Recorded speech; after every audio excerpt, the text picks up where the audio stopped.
Hola, ¿cómo estás? Buenos días, buenas tardes o buenas noches. Bienvenido o bienvenida a esta lección. Yo soy Nate y yo soy tu profesor de español hoy. Bueno, hoy vamos a hablar acerca del verbo ir. Ir. Ir in Spanish means to go. Now, ir is used all the time in the Spanish language. Now, ir is what we call an irregular verb. Now, what does this mean? Well, in Spanish, we have regular and irregular verbs. Regular verbs follow regular conjugation patterns, okay? They have a formula when it comes to conjugating them, okay? Whereas irregular verbs do not. They have irregular conjugation patterns, okay? So let's take a look at ir conjugated in the present tense, in the indicative mood here, okay? So we have yo voy, I go. Now, the present indicative, something to be aware of this, is that sometimes it can take on the ing equivalent in English. For example, I am going, okay? I am going. Now, this is based off of context clues, and you'll understand. If I say, yo voy al mercado, that could mean I go to the market, or I am going to the market, okay? So, based off of context clues, you'll understand when, which is which, okay? Yo voy. Tú vas. Él va. Ella va. Usted va. Nosotros vamos. Ellos van. Ellas van. Ustedes van. Okay? I go. You go. He goes. She goes. You go, right? Formally here, usted, formal. Nosotros vamos. We go. They go. They go. Remember, ellas is only females. Ustedes van. You guys go, or you all go. Okay? All right, so there you have it. Now, this is a great little thing to have here, this conjugation of the irregular verb ir in the present tense. Okay, so feel free to take a photo of this right here. Okay, so voy, vas, va, vamos, van. Okay, now let's take a look at some uses of the verb ir. Okay, first off, we'll take a look at what we call the informal future in Spanish. Now, to form this informal future, we take ir plus a, meaning to, to, plus an infinitive verb. For example, voy a cocinar. I am going to cook. Okay? Now, infinitive verbs by themselves will mean to blank. Okay? Cocinar, to cook. Hablar, to talk. Bailar, to dance. Okay? However, when it's in this little formula, this infinitive just takes on cook. Okay? It doesn't mean to cook, it means cook. Why? I remember asking this question when I was learning Spanish. Well, this a right here is that little word to in this example. Okay? Voy a cocinar. I am going to cook. Notice how it's not I go to cook. I suppose it could be that, but that doesn't really sound exactly correct. Okay, so it's going to be I am going to cook. Okay? All right? So remember, this could mean I go. It could also mean I am going. Okay? It's just based off of context clues and also kind of just what makes the most sense. It makes the most sense to say I am going to cook versus I go to cook. All right? Cool. Let's come over to the side of the whiteboard. All right. Vas al mercado. Okay? You go to the market. Okay? Notice how this little word al is a plus el put together. Okay? So you do not say vas a el mercado. Why is this? Well, it's simply easier to say al than it is a el. Okay? Now, don't confuse this for el as in he. Okay? Like we saw over here. El with an accent means he. Okay? El without an accent means the in its masculine form. Okay? So, vas al mercado. You are going to the market. Okay?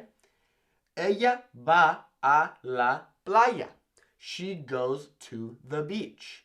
She is going to the beach. Okay? Notice how this, right? A la, it's separate. Okay? It's not put together. Okay? Otherwise, that would mean wing. The word wing in Spanish is a la. Okay? But a la, separate, means to the. Okay? La playa. Ella va a la playa. She goes to the beach, or she is going to the beach. Okay? Now, let's take a look at this. This is the reflexive form for ir. Okay? Irse, meaning to leave. Okay? So by adding on this little pronoun, se, it becomes to leave as opposed to go. Now, in Spanish, we have this idea that when we add on a reflexive pronoun, which is this little thing right here, it can create emphasis. Okay? For example, the verb comer, meaning to eat. Okay? If I change that to comerse, which at first sounds kind of wrong, but if I said, for example, if someone says, hey, did you eat the cake? And I said, sí, me lo comí entero. Okay, so I ate the whole thing. I ate it up, okay? By adding that little reflexive pronoun, me, it increases the emphasis. It's like, I ate a lot, okay? I ate it all up, okay? Now, it's a similar idea here with irse, okay? So, ir by itself means to go. Then we add the reflexive pronoun irse, and it means to leave, okay? So, let's say you're at an event. You're going to hear this a lot. You're leaving the event, and someone's going to say, ¿Ya te vas? ¿Ya te vas? You're leaving already? That's really common to hear. Ay, ¿ya te vas? ¿Por qué? Right? Ya te vas. Okay? Here is our reflexive pronoun. Okay? Now, if you don't know the reflexive pronouns, I have a video on this, or you can go to my website, SpanishWithNate.com, and if you join my Spanish Speaking Academy, then you can see and learn more about reflexive pronouns. Because honestly, sometimes these can be very confusing for us when we're first learning Spanish. Okay? ¿Ya te vas? You're leaving already? Okay. Ellos van en carro. Okay. They are going in car. They are going by car. Okay. They are going in the car. Okay. There's many kind of different little translations that you can have there. Okay. Ellos van en carro. They are going in car, by car. Okay. This is a really good one. Vamos aprendiendo más y más. Okay. We are learning more and more. Now, literally this translates to we are going learning, or we go learning more and more.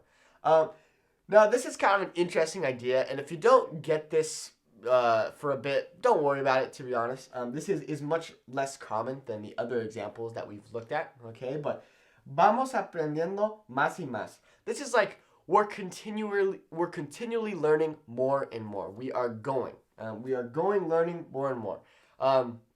For example, if I want to say the situation is getting better little by little.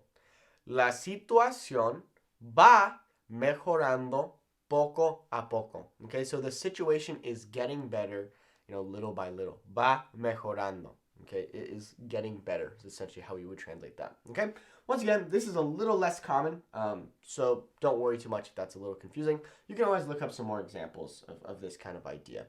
Okay, and finally, I had to end it off with this. Voy por unos tacos. I am going to get some tacos. Okay, when we have this little word por, meaning for, and it can also take on a bunch of different meanings. I have another video lesson on por versus para as well. Once again, you can check it out on my website, SpanishWithNate.com. But voy por unos tacos. This idea of I am going to get some tacos. Okay, unos tacos, some tacos, right? But por is this idea of exchange. There's going to be an exchange that takes place. So whenever we have an exchange, we'll use por. Okay, voy por unos tacos. I am going for some tacos. I am going to get some tacos is kind of how we'd probably say that in English. Okay? Well, there you have it. Remember, ir is an irregular verb, so it follows irregular conjugation patterns, okay? It doesn't follow the normal IR verb conjugation rules, okay? So it's really important to be aware of that.